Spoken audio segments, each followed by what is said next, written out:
اعوذ باللہ من الشیطان الرجیم بسم اللہ الرحمن الرحیم السلام علیکم ورحمۃ اللہ وبرکاتہ۔ وظائف کا انسائکلوپیڈیا چینل میں تمام ویورز کو خوش آمدید کہتی ہوں۔ امید کرتی ہوں آپ تمام لوگ اللہ کے فضل و کرم سے خیریت سے ہوں گے۔ میرا آج کا ٹاپک ہے استغفار کی فضیلت اور اسے پڑھنے کے خاص فائدے۔ آج اپنی اس ویڈیو میں آپ کو بتاؤں گی استغفار کرنے والے کی زندگی جنت بن جاتی ہے۔ استغفر اللہ کا ورد کرنے والے انسان کی تمام تر پریشانیاں، دکھ اور تکالیف ختم ہو جاتے ہیں۔ استغفار کی برکت اور فوائد اگر آپ جاننا چاہتے ہیں تو ہماری اس ویڈیو کو آخر تک لازمی دیکھیے، اور اگر آپ لوگوں نے میرا چینل وظائف کا انسائکلوپیڈیا ابھی تک سبسکرائب نہیں کیا تو پہلے میرے چینل کو سبسکرائب کر لیں اور بیل آئیکن یعنی گھنٹی کے نشان کو بھی ضرور دبائیں تاکہ میری نئی آنے والی ویڈیوز کی اپڈیٹس آپ لوگوں کو ملتی رہیں۔ ہمارے پیارے آقا نبی کریم صلی اللہ علیہ وآلہ وسلم نے ارشاد فرمایا، جس کا مفہوم کچھ یوں ہے کہ جو انسان کثرت سے استغفار کرے گا اللہ پاک اسے ہر مشکل، ہر تنگی سے نجات عطا فرمائیں گے۔ ایسے لوگ جو مشکلات اور پریشانیوں میں گھرے ہوئے ہیں، کسی نہ کسی مشکل، پریشانی، کسی دکھ تکلیف کا سامنا ہمیشہ انہیں رہتا ہے، تو ان مسائل کا حل استغفار ہے۔ کثرت سے استغفار کیا کرو۔ پیارے آقا نبی کریم صلی اللہ علیہ وآلہ وسلم کا ارشاد ہے، اور جس کا مفہوم کچھ اس طرح سے ہے کہ استغفار کرنے والوں کو اللہ پاک ہر غم سے نجات عطا فرماتے ہیں، کیونکہ توبہ استغفار سے بندہ اللہ عز و جل کا محبوب ہو جاتا ہے، اللہ پاک کی محبت نصیب ہوتی ہے۔ قرآن پاک میں ارشاد ہے کہ اللہ پاک توبہ کرنے والے کو محبوب رکھتا ہے۔ کوئی بھی شخص اپنے پیارے محبوب، اپنے دوست کو کسی غم یا پریشانی میں نہیں دیکھ سکتا، تو اللہ پاک، اللہ عز و جل جس کو اپنا دوست، اپنا محبوب بنا لے تو وہ کیسے غم میں، کسی پریشانی میں مبتلا ہو سکتا ہے۔ ہر وقت اٹھتے بیٹھتے کثرت سے استغفار آپ کریں، کیونکہ پیارے آقا نبی کریم صلی اللہ علیہ وآلہ وسلم کا فرمان عالی شان ہے کہ استغفار کرنے والے کو اللہ پاک ایسی جگہ سے رزق عطا فرماتے ہیں جہاں سے اسے گمان بھی نہیں ہوتا۔ ویورز، یہ ہیں استغفار کی چند برکتیں۔ حقیقت میں جو انسان استغفار کو اپنے اوپر لازم کر لیتا ہے، اپنی زندگی کا معمول بنا لیتا ہے، ہر وقت توبہ کرتا رہتا ہے، تو اللہ پاک اس پر بے شمار انعامات فرماتا ہے، اور یہ جو انعامات متقین کو عطا کیے جائیں گے، وہی انعامات توبہ استغفار کرنے والوں کو عطا کیے جائیں گے۔ توبہ استغفار کرنے والوں پر اللہ کا بہت بڑا احسان ہے۔ کہاں پرہیزگار اور متقی لوگ، اور ان پر جو انعامات اللہ پاک نے عطا کرنے ہیں، توبہ استغفار کی وجہ سے ہم بھی ان انعامات اور اللہ پاک کی خاص رحمت کے حقدار بن جاتے ہیں۔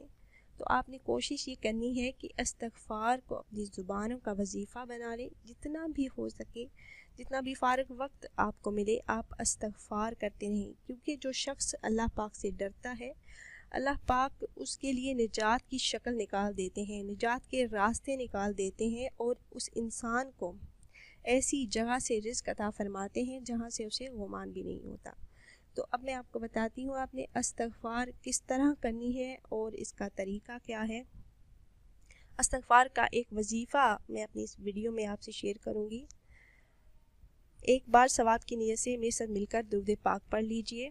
اللہم صلی علی محمد وعلی آل محمد کما صلیت علی ابراہیم وعلی آل ابراہیم انکا حمید مجید۔ اللہم بارک علی محمد وعلی آل محمد کما بارکت علی ابراہیم وعلی آل ابراہیم انکا حمید مجید۔ سب سے آسان طریقہ یہ ہے کہ آپ اٹھتے بیٹھتے، چلتے پھرتے ہر وقت آپ فضول گوئی سے بچیں، اور ادھر ادھر کی باتوں میں وقت ضائع کرنے کے بجائے آپ استغفار کا ورد کرتے رہیں۔ اس کے علاوہ یہ ضروری نہیں کہ استغفار آپ عربی میں ہی توبہ کریں۔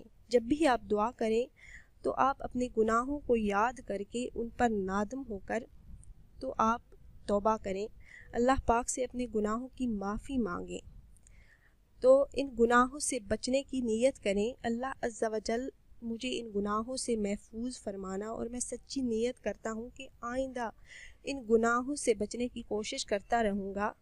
یہ دعا آپ کریں، پھر اللہ پاک سے آپ دعا کریں جو بھی آپ کا مسئلہ، پریشانی، جو بھی خواہشات اور جائز حاجات ہوں گی، اللہ عز و جل اپنی خاص رحمت سے اسے پورا فرمائیں گے۔ اور جب بھی آپ استغفر اللہ کا ورد کریں، دن میں کسی بھی وقت آپ کر سکتے ہیں، تو آپ اپنے تمام تر کوتاہیوں اور غلطیوں کو یاد کر کے معافی مانگتے رہیں، اور آپ خود دیکھیں گے کہ اللہ پاک کی کرم نوازیاں، کیسے کیسے انعامات اللہ پاک آپ کو عطا فرمائیں گے۔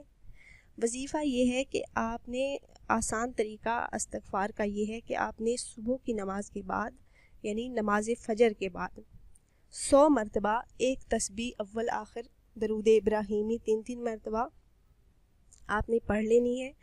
آپ یہ تسبیح وہیں جائے نماز پر بیٹھ کر بھی کر سکتے ہیں، وہاں سے اٹھ کے اگر کرنا چاہیں تو بھی کر سکتے ہیں۔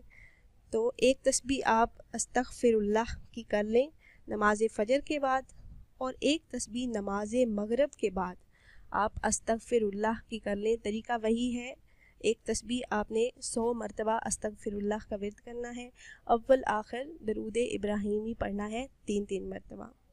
یہ تھا ہمارا آج کا وظیفہ اور استغفر اللہ کی فضیلت۔ امید کرتے ہیں ہماری یہ ویڈیو آپ کو پسند آئی ہوگی، اور اگر کسی مسئلے، کسی پریشانی، کسی بیماری کا حل آپ کو جاننا ہو تو آپ ہماری اس ویڈیو کے نیچے کمنٹ کر سکتے ہیں۔ آپ کے کمنٹ کا جواب جلد از جلد دیا جائے گا، اور آپ کے اس مسئلے کو، اس پریشانی کو حل کرنے کی پوری کوشش کی جائے گی۔ اگر آپ کو ہماری یہ ویڈیو پسند آئی ہو تو اسے ضرور لائک کریں اور ثواب کی نیت سے شیئر کریں۔ پھر حاضر ہوں گے ایک نئی ویڈیو کے ساتھ۔ اجازت دیجیے، اللہ حافظ۔